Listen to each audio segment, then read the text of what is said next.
Toll प्रश्नावरून आंदोलन आणि आंदोलनानंतर वडवान अशी परिस्थिती महाराष्ट्रात उद्भवली आहे। राज ठाकरे यांना अटक झाल्यानंतर पोलिसांनी ताब्यात घेतल्यानंतर आता मनसेचे कार्यकर्ते आक्रमक झालेत। एका सामान्य व्यक्तीला मारहाण करतानाची दृश्य आपण पाहतोय। हे आंदोलक नेमके अज्ञात व्यक्तीला का मारहाण करतायत असा प्रश्न या निमित्ताने उपस्थित झाला आहे। दरम्यान आंदोलकांची भूमिका आपण पाहतोय।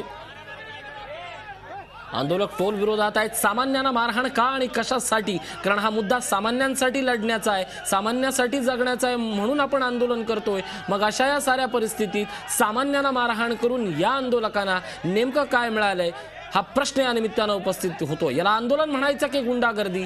वारंवार माध्यमांवर टीका करणाऱ्या नेतृत्वाला या निमित्ताने आपला प्रश्न कार्यकर्त्यांना विचारण्याची आता वेळ निर्माण झाली आहे। मनसे प्रमुख राज ठाकरे यांच्या पत्नी यांनी दिलेली ही प्रतिक्रिया होती। सरकारला राज्यातल्या विधायक कामाकडे लक्ष द्यायला वेळ नाहीये। फक्त ज्या ठिकाणी पैसे खाण्याचे आणि भ्रष्टाचार करण्याची कामं असतात तिथंच सरकार आणि नेतृत्व लक्ष द्यायची जळजळीत टीका मनसे प्रमुखांच्या पत्नी शर्मिला ठाकरे यांनी केलेली आहे। शर्मिला ठाकरे सध्या आरसीएफ पोलीस स्टेशनच्या बाहेर ठिय्या आंदोलन करून बसले आहेत। अटक का झाली? आंदोलन शांततेत होत असताना ही नेमकी अटक कशासाठी झाली? यानंतरच्या परिणामांना केवळ सरकारच जबाबदार असेल अशी टीका त्यांनी केली आहे। दरम्यान ही जी आपल्या समोर दृश्य येत आहेत ही दृश्य संपूर्ण आंदोलनावर प्रश्नचिन्ह निर्माण करणारे आहे। आंदोलन जर टोल विरोधात आहे, सामान्यांसाठी आहे, मग सामान्यांसाठीच्या आंदोलनात सामान्यांना मारहाण का आणि कशासाठी याचं उत्तर आता कोण देणार हा प्रश्न महाराष्ट्र विचारतोय। आंदोलनात टोल विरोधी आंदोलनात आता एका सामान्याला मारहाण होतानाची ही दृश्य आपण पाहतोय। ही दृश्य आहेत विक्रोळीची। आपण पाहतोय विक्रोळीमधले हे सगळे मनसेचे आंदोलक आहेत। एका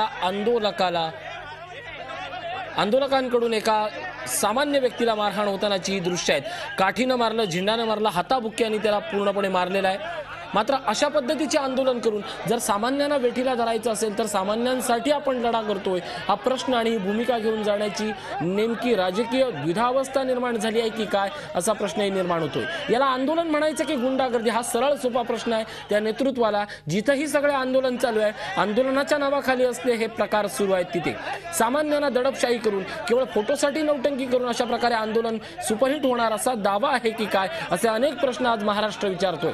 खरं तर मराठी माणसासाठी असलेलं हे आंदोलन आहे। महाराष्ट्रात टोलचा प्रश्न उद्भवू नये, टोलच्या जीवावर आणि सत्ताधाऱ्यांनी केलेल्या बेलगाम वृत्तीवर हा सगळा लढा आहे असं जाहीर केलं जात होतं। सर्वसामान्य या लढ्याला शांततामय पद्धतीनेही तेवढाच प्रतिसाद देत आहेत, कारण हा जो लढा आहे हा त्यांच्यासाठी अशा प्रकारची भावना होती। मात्र या लढ्यात आंदोलक आहोत, आपलं नेतृत्व आहे, म्हणून कुठेतरी कुणाही माणसावर राग काढायचा या प्रश्नाचं उत्तर कोण देणार आहेत? आपण पाहतोय एकीकडे सामान्याला भरडला जातोय तर दुसरीकडे ठिय्या आंदोलन करून वाहतूकही अडवली जाते। खरं तर या दोन्ही प्रश्नानंतर उत्तरं विचारली जात आहेत की आंदोलन शांतता मार्गाने होतं। आपण अधिक माहिती जाणून घेऊयात। आमचे प्रतिनिधी अजित मांढरे आपल्या सोबत आहेत। अजित, नेमकी या क्षणाची काय परिस्थिती आहे? ऋषी, राज ठाकरेंना आरसीएफ पोलीस स्टेशनने ताब्यात घेतलेलं आहे। इकडचे सेंट्रल रिजनचे जे अतिरिक्त पोलीस आयुक्त आहेत प्रवीण साळुंखे यांनी सांगितल्याप्रमाणे राज ठाकरेंना आम्ही प्रतिबंधात्मक नोटीस जी बजावली होती त्या अंतर्गत राज ठाकरेंनी 5 पेक्षा जास्त कार्यकर्त्यांबरोबर बाहेर निघाल्यामुळे त्यांना ताब्यात घेतलेलं आहे।